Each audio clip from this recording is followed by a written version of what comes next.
in and have a seat. For those of you who don't know me, I'm John Bruno. I'm the founder of the Way of Compassion Foundation. And if you don't already know it, you're yeah, give it up. You're right, yeah. Yeah.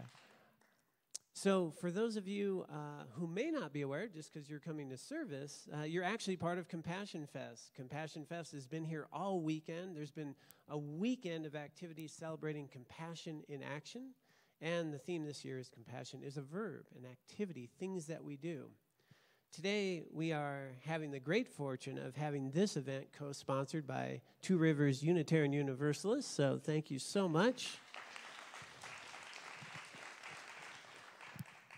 And just a few words for those of you, if you haven't been to the event, we still have some more activities coming up, including the closing film, Love and Bananas, a really poignant event. So hopefully you can participate in that as well.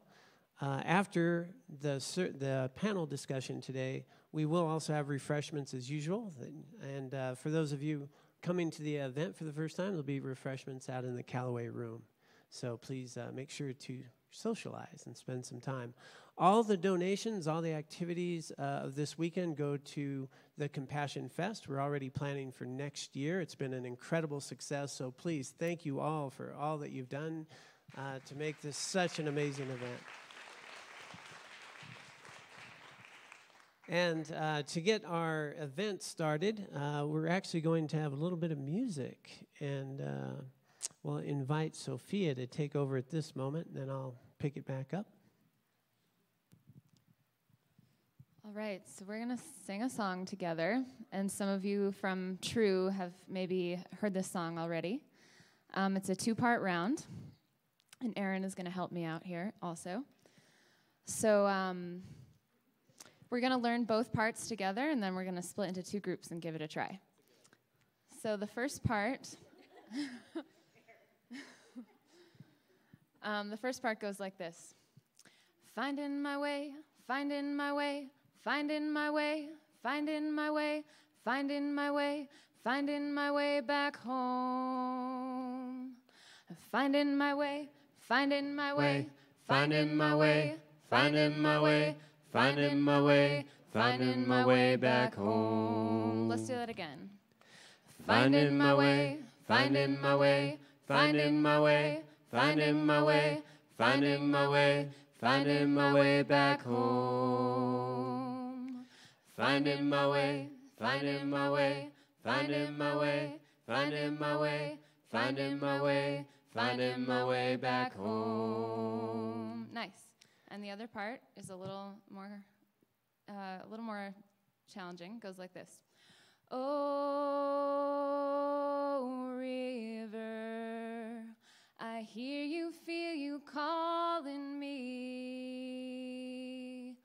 Oh, river, who will I be when I reach the sea? Who will I be when I reach the sea? So let's give that a try. Oh, river, I hear you, feel you calling me. Oh, river, who will I be when I reach the sea? One more time. Oh, river, I hear you, feel you calling me. Oh, river, who will I be when I reach the sea? Very nice. And if you're someone who knows how to harmonize and want to do that, feel free to do that. I'll take the 6.5 sharp. There you go. So let's all start with that first part together. And then this half of the room, you're going to follow Aaron. He's going to hold that down. And then this half, we're going to do the O River part. Sound good? Okay. Finding my way, finding my way, finding my way, finding my way, finding my way, finding my way back home. finding my way, finding my way, finding my way, finding my way, finding my way, finding my way back home. Finding my way, finding my way, finding my way, finding my way, finding my way, finding my way back home. Finding my way, finding my way, finding my way, finding my way, finding my way, finding my way back home. Finding my way, finding my way, finding my way, finding my way, finding my way, finding my way back home. Finding my way, finding my way, finding my way. Who will I be when I Finding reach my way the back sea? home. One more time. Finding my way, finding my way, finding my way, finding my way, finding my way, finding my way back home. Finding my way, finding my way, finding my way, finding my way. Who will I be when I reach the sea? And then all together. Finding my way, finding my way, finding my way, finding my way, finding my way, finding my way back home. Finding my way, finding my way, finding my way, finding my way, finding my way, finding my way back home. Beautiful. Thank you, Sophia and Aaron. By the way, Sophia is the event coordinator for this whole event and has been an incredible, amazing part of this whole process. And Aaron, we'll go ahead and clap for that. Aaron Taylor, the director of the Way of Compassion Foundation, has been the visionary to put all the pieces together. So a big hand for Aaron as well. Thank you so much. Now, we have an esteemed panel, and John Masters, a very wonderful addition to be the moderator from Grassroots TV. And I'll let him do the formal introductions when we begin, but as this is part of Two Rivers Unitarian Universalist, I'm going to turn it over to Reverend Shauna Foster for the lighting of the chalice.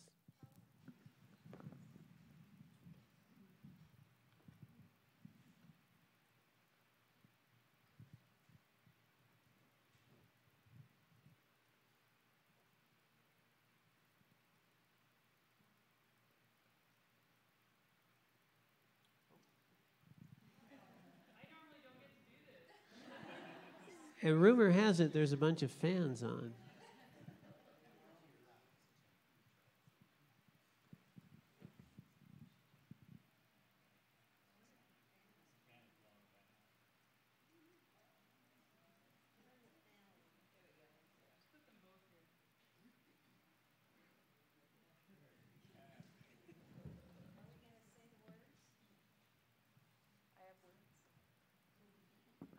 So we light the chalice every Sunday morning to start our hour of worship together, and we usually have a short reading to go with the chalice lighting, and I've prepared this special reading for this gathering today. Our different paths come together in this holy place. Graced by the history of our religious heritage, let us be mindful of the forces deep within which call us to be more than we are. May this time bring rest and renewal, comfort and challenge. May we be reminded here of our highest aspirations and be inspired to bring our gifts of love and service to the altar of humanity. May we know once again that we are not isolated beings, but that we are connected in mystery and in wonder to each other, to this community, and to the universe. Thank you, Shauna. And as we begin, just wanted to let everyone know we are live streaming right now. So Grassroots TV has had the incredible opportunity to provide a live stream. So we are joined potentially with people all over the world as we engage in this dialogue on compassion. Thanks so much, John Masters. Thank you, John. And you can share this live stream right now if you have your phones on you. at Grassroots Community Network Facebook. We're going live on Facebook and also live on YouTube. And if you want to share it later, it will always be archived on the Grassroots Community Network YouTube channel, which you can get to by going to our website, grassrootstv.org. And if you do go to the YouTube channel, please subscribe. That helps Grassroots out. I heard that would be a compassionate thing to do. It would Yeah. It would be. It would relieve Compassion in action. It would relieve some of our suffering. Subscribe to Grassroots TV. So thank you all for coming today, and thank you to the UUs for allowing us to join your service this morning. This morning's panel members represent 4 local spiritual organizations. Shauna Foster is the minister of the Two Rivers Unitarian Universalist Congregation, who meet here every Sunday morning. Rabbi Emily Siegel is the rabbi of the Aspen Jewish Congregation, Reformed Synagogue, who meets in the Aspen Chapel at the roundabout. Lance Norton is the lead pastor of the Mid-Valley Church that also meets in the 3rd Street Center in the Callaway Room for Christian services on Friday evenings. And John Bruna, he's the spiritual director of the Way of Compassion Dharma Center here in the 3rd Street Center in beautiful Carbondale. And earlier in his life, he was an ordained Buddhist monk studying and practicing both in India and in the United States. We often feel sympathy for others who are suffering, and we can feel empathy for those who are suffering in ways that perhaps we have suffered. But compassion, which is what this weekend has been about, is more than those feelings of either sympathy or empathy. This weekend we have said that compassion is the wish or desire to remove suffering from ourselves and others. I'm going to start with Rabbi, and please join in. Let's engage in a conversation here as you wish.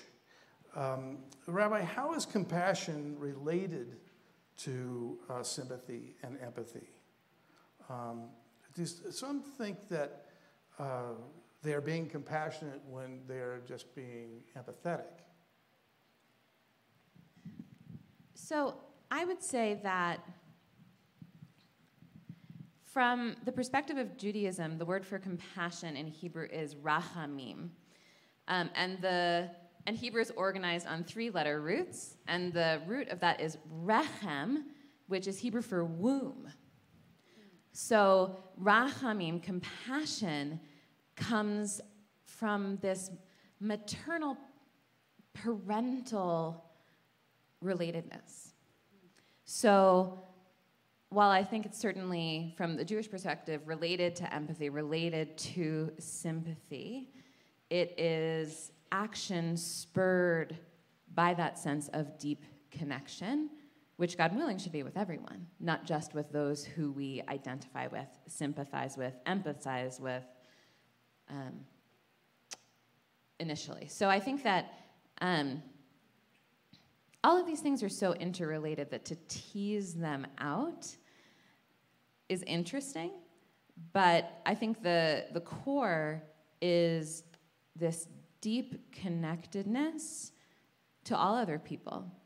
Time and time again in Torah, we hear the 5 books of Moses, the core text of Judaism, that we hear that we need to protect those who are vulnerable, widows, strangers, orphans, those classical categories of those who are in positions of less power, positions of vulnerability, because you were strangers in the land of Egypt. And that isn't just about you've been there, but that collectively, mythically, historically being there means that we should always get it. And that it's not just that we understand the other, but we are them. And in a blink, it could be us, but we are them and they are us. That distinction is a false distinction. So it's one of my very favorite words in Hebrew, rachamim. Compassion, womminess, right? This maternal caring. Yeah, I love what you're talking about with the idea of the womminess of it, and it kind of, obviously, womminess, is that term. a word? Yeah, the womminess of it. But I just love that idea that I feel like, sympathy and empathy can sometimes be fleeting emotions in our lives. We feel those for a period, and then they kind of go away, whereas, as a Christian, I view compassion as something that should be a part of who we are, woven into our being, that is evident in everyday life, not just when we see something difficult or when we interact and can empathize with someone. Those things kind of tend to go away, but I really love that idea that, compassion is something that sort of is within us and should be a sort of interwoven part of us. So I'll dive in for a moment and just mention that, when we think about empathy, and you may have heard the word compassion fatigue. Some people get compassion fatigue. And we would say that there's no such thing. What we really struggle with sometimes is empathy fatigue. I feel your pain. I feel your suffering. I feel the difficulties. If I work in hospice care, if I am caring for someone, we can get worn down. And empathy, this feeling of connection, can lead to hopelessness and despair. But properly applied, empathy can be triggering compassion. And then compassion becomes, as they talked about, a force, an inspiration, something beyond the feeling, but an actual movement. And so it becomes this resource that I can draw from. Compassion does not make you sad. When I'm sad, it gives rise to compassion. And compassion then becomes an energy with which I can use. And the interesting neuroscience on this today is that it's actually different parts of the brain. Empathy is activating a different part of the brain than compassion does. And compassion then becomes a resource that we can inspire us into action. John, if compassion is the wish or desire to remove suffering from ourselves and others, doesn't that make compassion itself a form of suffering? He's trying to be tricky, isn't he? So let me explain it to you like this. Yeah. In order to trigger compassion, there in sense needs to be suffering. But compassion is always the response to it. So it's there before. And that's what I was mentioning, that some people, as they train, if I'm going to learn compassion, I'm going to feel sad all the time. But it's quite the opposite. As I see the struggle, the suffering, then compassion arises. It doesn't work the other way around. So we don't need to go looking for suffering. In our normal daily lives, there's a lot of mental and emotional suffering. It's part of the human experience that we have. We're going to have loss. We're going to have struggles. We're going to have challenges. And so compassion then literally becomes the antidote to that suffering that's already present. So I would say compassion is not inherent in suffering, rather that it is a response to. But the desire to do... You're talking about the desire. The desire is... The world is not right, and so my compassion wants to correct that. Can you speak to that? Yeah. So we would say that fundamentally there's some things that we need to be taught, and there's some things that we need to be acclimated to, such as anger and hatred and things of this nature, that separateness. You talked about the equality that we have, the equanimity that we have, just our sheer value in being a human being. But they say that actually, and you can achieve this in a meditation, is that our very nature itself is compassion and love. That when you eliminate mental constructs, when people meditate, these great yogis that they've done all these neuroscientists and the testing on, is that when they actually rest all of the cognitive activities, the base level, compassion's present. and there's no suffering in that aspect. So what it really is a desire to return to your natural state. And our natural state is not one of suffering, but one of compassion and love.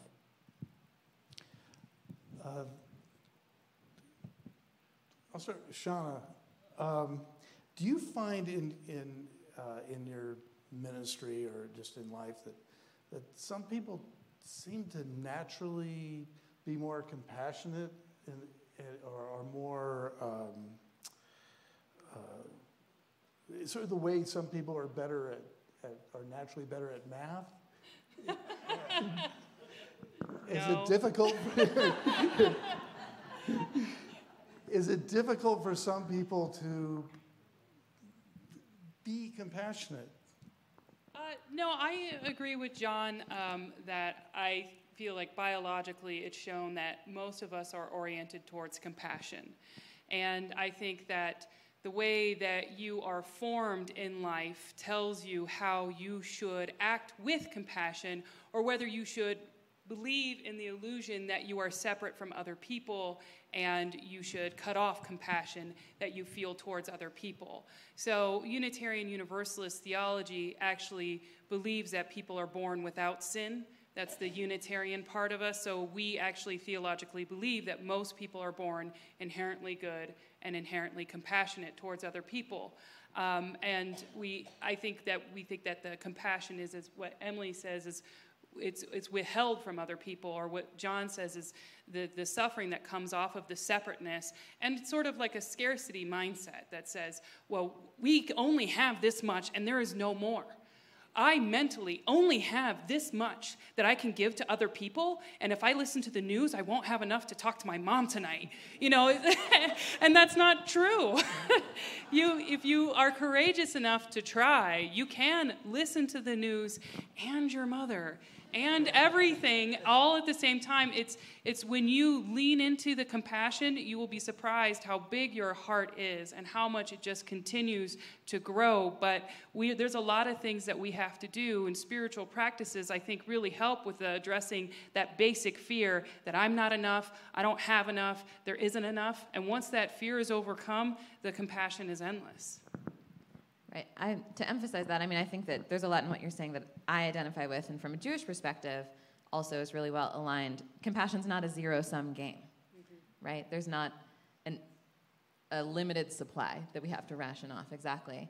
And similarly, in Judaism, there's no concept of original sin, nor sin that's passed down generationally. But we're taught that as humans, we each have a yetzer tov and a yetzer ra, a good inclination and an evil inclination. Not that these are outside forces, this is part of us. It means that we have infinite potential for whatever path we choose. If we choose a path of challenge and difficulty, or if we choose a path of righteousness, and that every single day we wake up and we are presented with choices about how we act in the world. And essentially the muscle that we are working, if it's evil or if it's good, that's the muscle that's built. That's what becomes strong within ourselves. That one good deed leads to another, and one negative action can also lead to another, right? But that we have infinite potential, and God willing, we use it for good. And I think that what you said about practices, right? It's a practice. Being good in the world, being compassionate, being mindful. These are practices, muscles that we get to build up in the world. Yeah, obviously as a Christian, I would land somewhat on a different spectrum than the three up here in the idea of original sin. We look at the Bible as kind of the guideline for that, and believe that, in the Garden of Eden, Adam and Eve committed that original sin, and therefore humans are inherently broken. And that's obviously where, as a Christian, we come to that idea that Jesus Christ is that Savior. But I would definitely agree that compassion is not something that is limited. It's not a zero-sum game. It's something that we all offer freely, or should offer freely. But it's also something that we believe that Christ did it throughout his life and modeled that idea of compassion so that humanity would see, okay, we are broken, but there is a way to fix us. It's not a hopeless situation, you know. And so when we talk about compassion being something that can be suffering in itself, I agree with John in the idea that compassion is the response to that. Compassion is the hope that we have for suffering and all the things when we look around the world and see the brokenness and the hurting around that. You know, we can look at that compassion as a response to that, as opposed to saying, oh man, I feel terrible because I want to help everybody. You know, and that feeling sort of comes and goes, like we talked about fleeting emotions, but just the idea that, you know, compassion, I love these shirts that say compassion is a verb. You know, $20 at the front. Hey, little plug for you there. But they are beautiful. It is a great way to think about compassion being a response and not so much of a feeling of oppression, but instead a response of hope. You know, I just want to tap into what a gift it is to be with you, and I'm sensing a theme, and I like to touch on those universal themes, like original sin. You know, from a Buddhist perspective, when we come into this body, I'm bringing all my karmic imprints from previous lives, so we believe in life to life. And in one way, that's original sin. I'm coming in, I'm imprisoned from this activities that have limited me from recognizing my divine nature, and like, you know, whether it's Jesus helping me find my actual connection in divine nature, or, you know, we look at it from a Buddhist perspective, recognizing that Buddha nature that's already present, that's not broken, but it's obscured, it's covered up. And the mental afflicted states I have, well, I brought them with me. So that's the difference, but it still operates, I think, on that same sort of functional level of sort of original sin. I'm coming in, I'm broken, but the sense of I'm broken isn't my true self. It's the human nature that I've brought with me from previous karmic imprints. And so there's some common mechanics, but different religions approach it, I think, in some different perspectives. And the whole path of Buddhism is to, you know, find and recognize that Buddha nature that you have and deal with those mentally afflicted states of separateness that was mentioned here, and recognize our interdependence and basic fundamental divine nature. Is original sin this separateness? Is that what happened? When mankind was kicked out of the Garden of Eden, was it because of becoming self-aware, of becoming separate?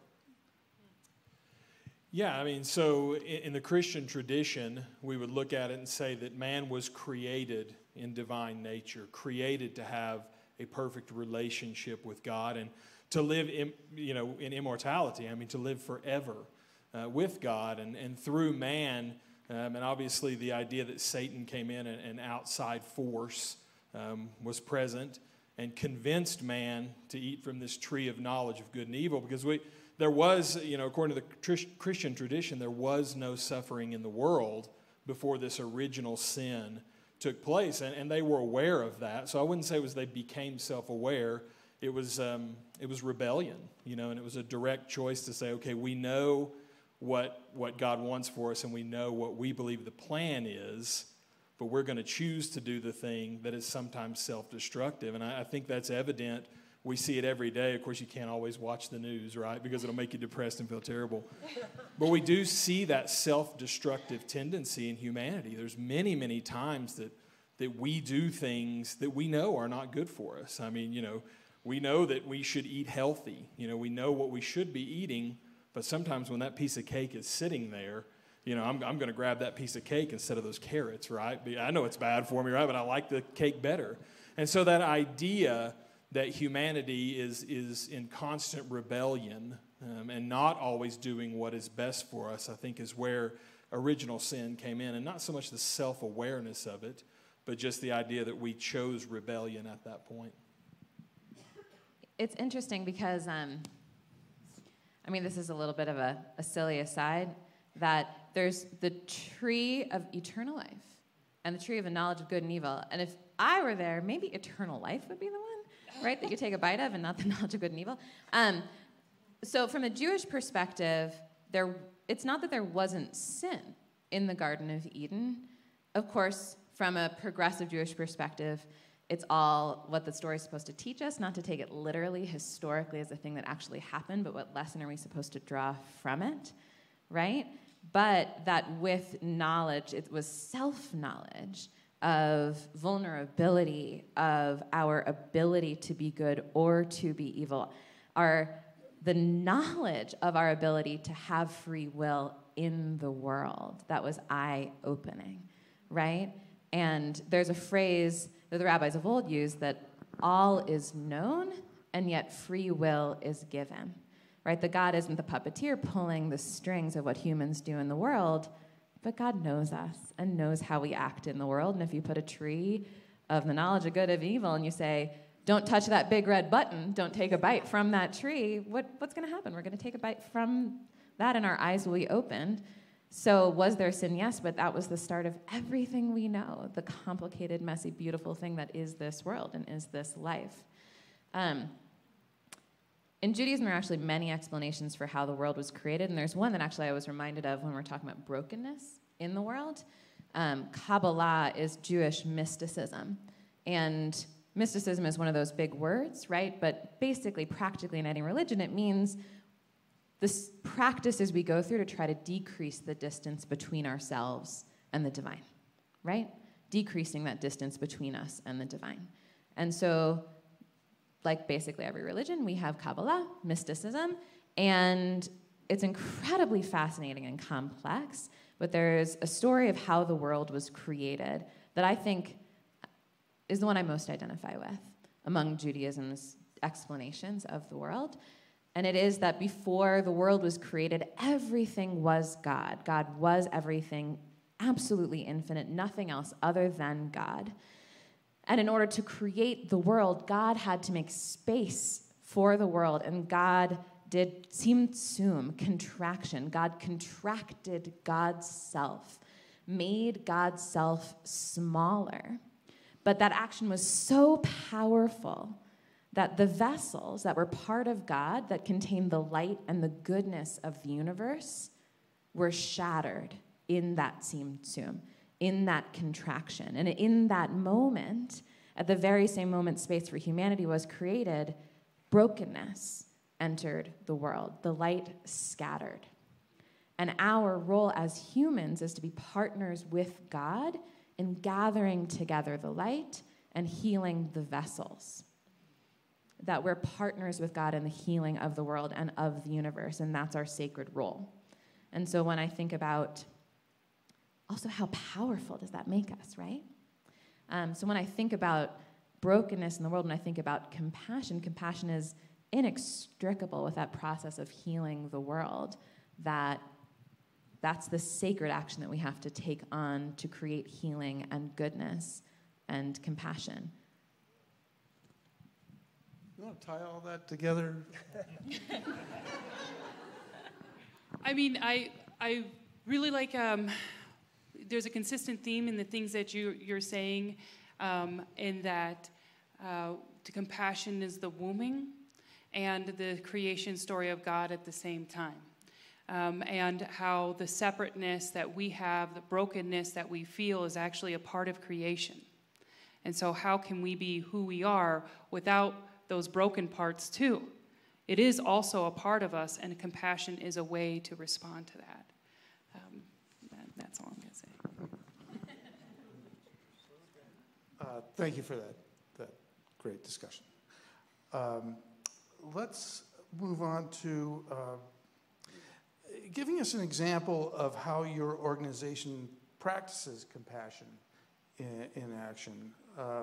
Lance, tell us about your business and the orphanage and what you're doing. Yeah, so kind of one of our big theme verses for our church is James 1:27, which says that there's no truer religion than to care for orphans and widows in their suffering. And so as a church, we kind of got together and centered around that and said, what are some of the things that we can do as a church to make a difference both here in Carbondale and and at the world at large. And my wife and I have been working with an orphanage in Zambia called New Day Orphanage since their inception in 2010. And we decided, you know what, we could do something here that not only our church could be involved in, but that our whole community could be involved in helping this orphanage. So we started the coffee shop called Kalundu Coffee, which literally it means mountain in Chitonga, Kalundu does, which is the language spoken at the orphanage.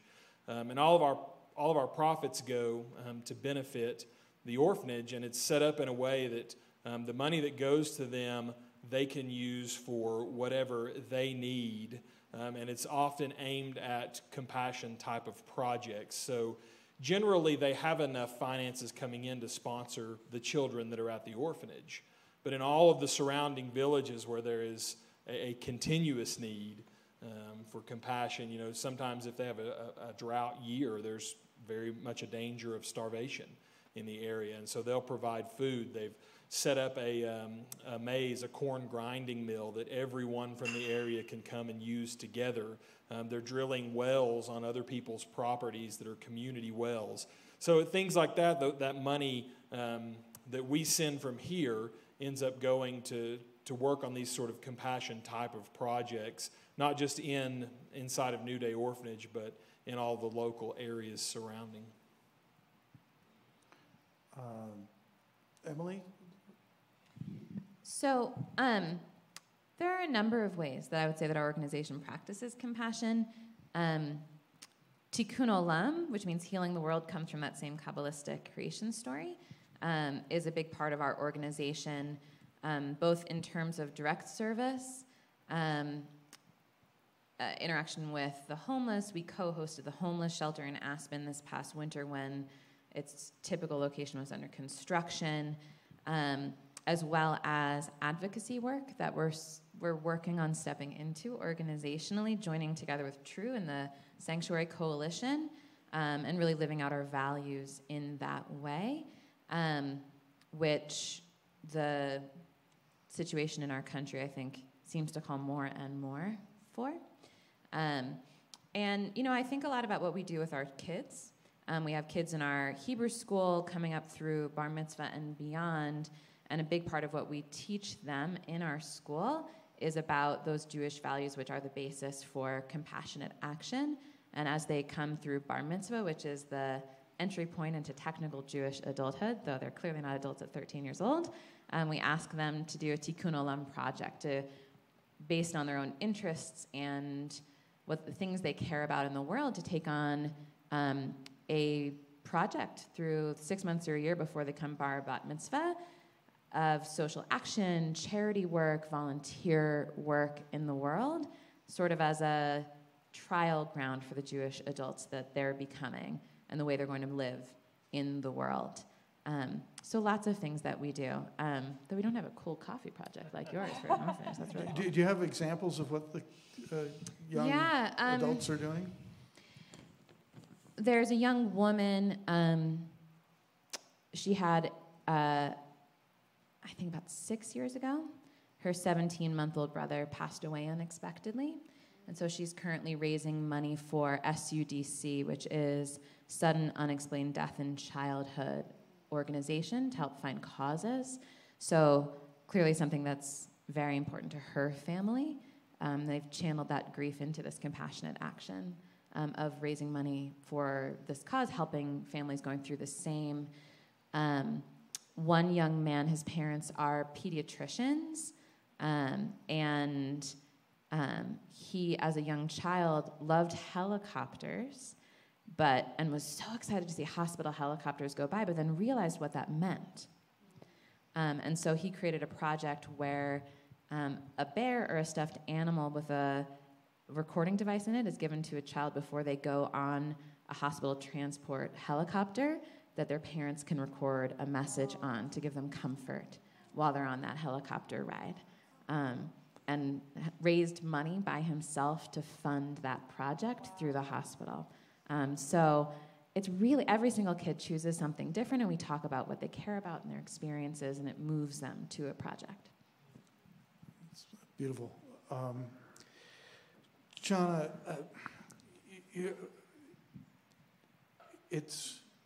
inherent in the Unitarian that everyone has, it's kind of coming from a different direction. And it must be a challenge for a Unitarian leader to wrangle the cats and get them all going in a particular direction. Is that true? No, I don't know. It hasn't been hard for me. Yes, Unitarian Universalism, our theology comes out of our lived experience. I do feel like you're right, that it is coming like from it seems like other religions comes from the divine experience out into the world, and ours seems to be, this is what we experience into the world, and how is that divine? And so that's why you find Unitarian Universalists often in really radical, even political movements, or with really radical ideas like the feminization of religion, the supporting different political aspects. And for me, I think the idea in Unitarian Universalism is that you have, I know I'm presenting it as duality, but it's really not. But there's a part of you that is like in the plane, on the plane ride, that is this spiritual part, that is this divine part. And we like to say, okay, but then what happens when you land? You know, what is happening on the ground? What's going on in the airport? Not a very spiritual place to be, really, but you have to deal with it. And so you will find Unitarian Universalists, you know, thinking about that, and if they can't handle the airport, then get back on the plane to figure it out. So, you know, when you land, can you deal with the suffering in the world? And how do you deal with that suffering? And I think where our name is actually, Unitarian means to be all united, this togetherness, and then the universalism is the divinity that is expressed universally. So it's like the one and the many at the same time. And so for us, practically, we have worship services. Let me back up. Two Rivers Unitarian Universalist, our mission statement is to be a springboard for personal and societal transformation. And that's the plane and the plane landing. Like, how are you different than you were a year ago? And how have those differences made a difference in your community? How is it better than it was a year ago? And so there's actually a lot of different projects. We were helping out with Standing Rock. You know, that's the question, how can you respond to environmental degradation and the call to be somewhere as a sacred site? How can we do the extended table, and then we also started this sanctuary because we wanted to bring the community together. It seemed like politics was scapegoating a certain type of people the most, and we wanted to say, but those people live in our community. That is us. That isn't someone else. That's us in Carbondale. 60% of the kids in my school are Latino. A lot of those people have undocumented parents or undocumented themselves. It's not somebody else. It's not over there. It's not on a border. It's right here in Carbondale. And so how can we keep this community together? And that's really what the Sanctuary Project has done, is to keep a woman and her family here as part of our community in the parsonage. And the United States government respects that as our religious freedom. And we have been building up the sanctuary movement to involve other interfaith partners like the Aspen Jewish congregation to say we want to keep our community together, and how can we all belong together. And if you can't do that, if you can't be compassionate, or if you say, I don't want my community to be together, there are some people that shouldn't be there, get back in the plane and talk to me about how does that work with your divinity, and how should you be in the world. Fantastic. It seems like the UUs aren't as shy about getting involved in these kind of edgy political realm that others maybe don't feel is part of their mission. Or no, I would say that most of the religious communities that I have come across are very deeply spiritual and are very concerned with people's suffering as they come through the door and want to keep people's community together. I think it's just our Unitarian Universalist tradition of what are we experiencing? That's the question we're asking each other first. And then how does that matter is the second question. So we're just a little flipped in that way, and that because we've really been political since we formed. There's a lot of founding fathers in history into that, getting burned at the stake, a lot. So it's kind of inherent to our survival. We have to be political because we could not exist unless the power structures in society allowed us to exist. And I think there's a lot of religions that actually are that way, that they have to be political in order to survive.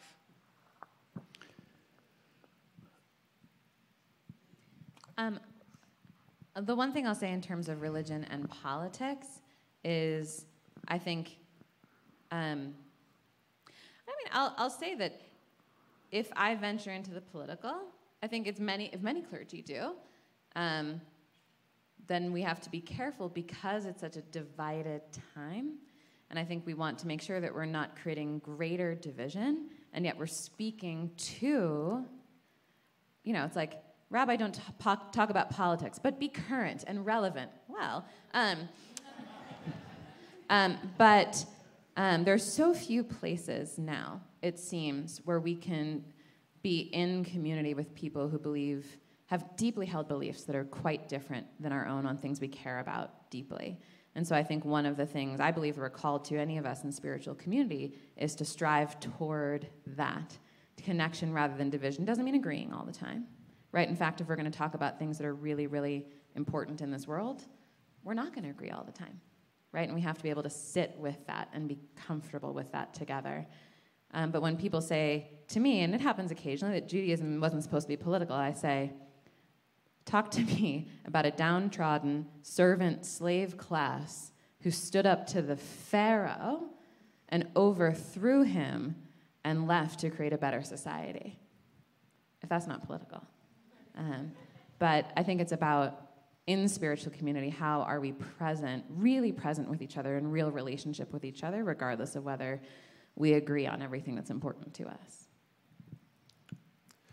Well, I think, and certainly in evangelical Christianity, there is a broad spectrum of thoughts on religion and politics and how they should intermingle. So I don't pretend to speak for all evangelical Christians, but for me personally, I tend to not get as involved on the political side of it because I look at our nation's politics as a symptom of a larger illness. And when I think about politics, for me to get involved in politics, I say, well, that's, like taking a Tylenol when I've got a backache. Well, okay, it might treat the symptom, but the true illness is brokenness and maybe lack of compassion in our world. Because I look at our government and I see all of the issues that we have and especially recently, all of this division that it's created. And I say, gosh, surely it's not just our government policies that are dividing us. It's a deeper issue within us as humans and within us as Americans. I've traveled a lot, I've lived abroad, and I've seen different societies, how they react. And everyone's different. No one's necessarily better than the other. But I oftentimes look at us as Americans, and it feels to me like our response is often that we treat the symptom maybe because we struggle with dealing with the larger issue. And so, as a Christian, I would say, going back to that original sin idea and the brokenness of man, that, perhaps we can look deeper and look for a wholesale change in our lives as humans and as people. And as a result of that, our politics will change. I was asked one time, how can we, let's see, how can I put this gently? How do Christians support our current president, and how could you elect someone like that? And I said, well, it seems to me that this was asked by a person from another country. And I said, well, it seems to me that oftentimes our elections and the leaders we elect reflect deeper issues than just, a political division. We sometimes choose our leaders based on what we feel like they might be able to do, instead of looking within ourselves and saying, okay, what can I do right now in my community to help with healing and to help people come together and address the deeper issues? What a wonderful and rich discussion. I really like what you're talking to in terms of, what's more political than being an incredible example of our connection and how we relate to each other. Because the manifestation of how things work out, there's an undercurrent of how are we treating each other. And John Francis, this incredible environmentalist, has just been an inspiration for me in the sense that he had studied environment for, years and years and years. He was silent for 17 years. He didn't talk. He got a master's degree and a PhD, and he wrote regulations and taught about oil spills. And he spoke on Earth Day, on the 20th anniversary of Earth Day, because he had a message, something that he had learned in all of his work around environmentalism, and it was this thing that he needed to share, so he spoke after 17 years. And his message was, the environment's not limited to the water, the sun, the earth, the sky. How we treat each other is the environment. We are the environment.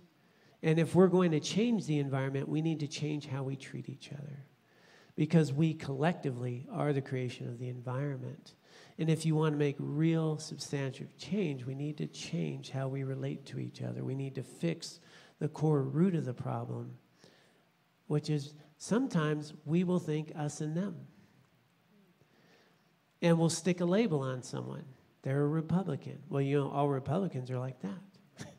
They're a Democrat. Well, they're like that. They're a liberal. And as soon as the label appears, there's a whole trajectory of just elaboration in my mind about what that kind of person is.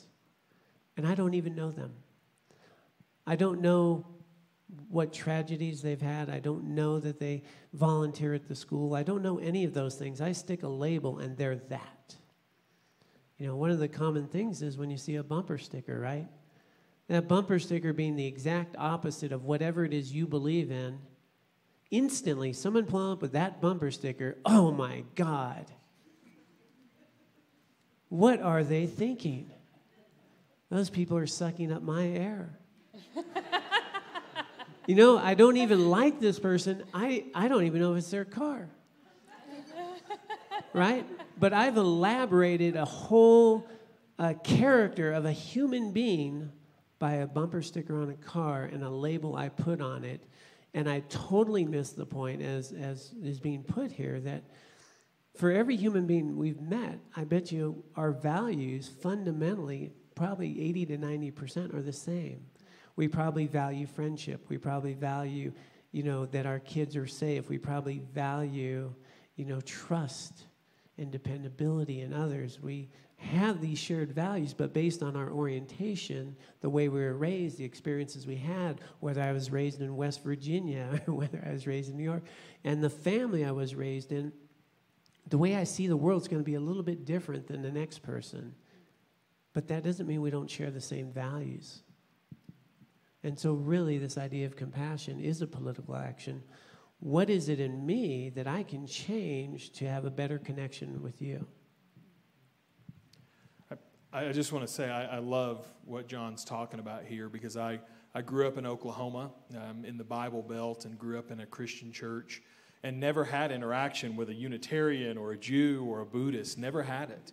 And so my whole life it was just this great mystery to me, and I just always assumed, they're different. They're different from me. And, when we moved to Wales, and since living here, man, we've met some great people that may not have the same religious views as we do, but like John's saying, we share a lot of the same values. Just through conversations we've had in the coffee shop, man, I find that John and I have a lot more in common than I ever thought I would with a Buddhist. Including cake. Including cake, right?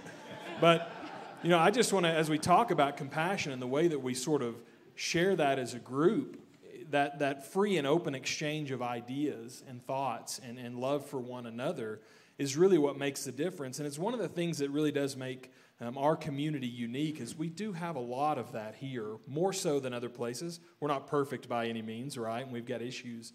But I will say, for my part, it's been such a privilege to be up here with this panel, and just the idea of, wow, we may have completely different views about religion, but when we really break it down to the core, we can talk about compassion, and I think we all kind of agree on what compassion is and the necessity of it in our world. So I just want to say I completely agree with what you're talking about.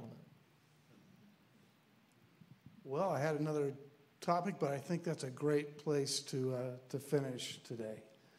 And really appreciate this lively conversation and basically ending with the understanding that we're coming from slightly different points of view, and we have different histories in our traditions and in our own lives. But basically, we're all trying to, I guess as the song that we started with, we're all trying to get home. And that's what we all have in common, and we all need to help each other do that. And let's just thank John Masters and Shauna Foster and Emily and Lance here for this incredible time and energy in this mission. Sure.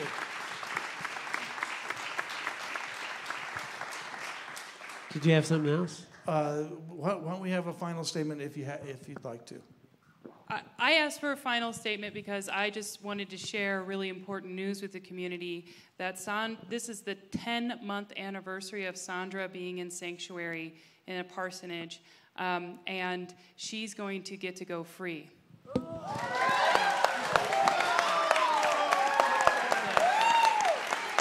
And it happened because of this community's compassion for her and for everyone like her, for all the support and the petitions you signed, and it really does make a difference. I mean, we talked about religion and politics, but I feel like I was religious and then my community became politicized. I want my community to come together, and it was politics that came in and said, well, we're going to take away half of it. So I really appreciate all of you who have been compassionate for her. The parsonage, this Tuesday at 5:30, she's going to announce it, and I would appreciate it if you could be there. We're going to march freely through the streets like she has not been able to do for the last 10 months, and then meet here at the 3rd Street Center to talk about the other women in sanctuary and have a balloon release. Thank you. And also tonight at our Town One table, the Carbondale event that brings a lot of people together, there's going to be, I think each table is going to have a chair for Sandra to represent that she's still not yet free, not until Tuesday. So, thank you. Thank you. Okay, and I would just like to remind everybody to be invited to come to the Callaway Room for some refreshments, and hopefully you can stay and mingle with some of the folks as well. Any offerings in that donation jar will go to make sure this event can happen next year. And so we thank you all so very much. And if you can make love and elephants tonight, no, love and bananas. But it has something to do with elephants. And that'll begin later this afternoon, about 2 o'clock. And at 1:30, we'll have the People's Choice Awards from the film selections. That's a free event open to everyone, so please come to the closing ceremony, 1:30, right here. And those of you joining us online, thank you so much for attending virtually. And once again, thank you, John Masters, for taking the time to be such a wonderful moderator.